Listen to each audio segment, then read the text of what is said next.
यो video skip नगर्नु किनकि यसले तिम्रो जिन्दगी बदल्न सक्छ। आजकल 95% मानिसहरूले आफ्नो जीवनको इम्पोर्टेन्ट समय खेर फालिरहेका छन्।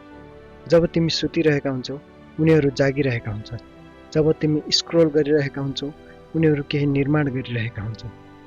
जब 365 दिनपछि तिमी उनीहरूलाई सफल देख्छौ तब आफैसँग झुट बोल्छौ, म अर्को वर्ष गर्नेछु। तर त्यो अर्को वर्ष कहिल्यै आउँदैन। दुनियाँका टप सिइओ, एथलेट्स र बिलियनरहरूको एउटा गोप्य हतियार छ। न त्यो ट्यालेन्ट हो न त भाग्य, त्यो हो बिहानको 5 बजे। साइन्सले प्रमाणित गरेको छ कि जागेपछि पहिलो 50 मिनटभित्र तिम्रो दिमाग 45% छिटो काम गर्छ।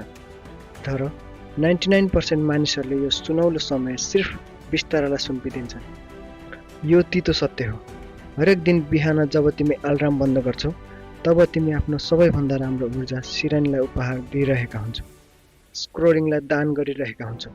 तिमी आफ्नो सपना सिर्फ 9 मिनटको झुटो आरामसँग साटिरहेका हुन्छौ र त्यतिन्जेलसम्म तिम्रो प्रतिस्पर्धी 50 र्याप पुरा गरिसकेको हुन्छ, डिलहरू क्लोज गरिरहेको हुन्छ, पहिले जितिरहेको हुन्छ। तर आज तिमी आफ्नो भोलि बदल्नेछौ।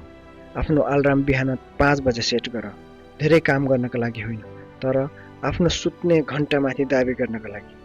पानी पिउ, डेली एक्सर्साइज गर, एउटा लक्ष्य लेख, 21 दिनसम्म यो समय सुरक्षित राख।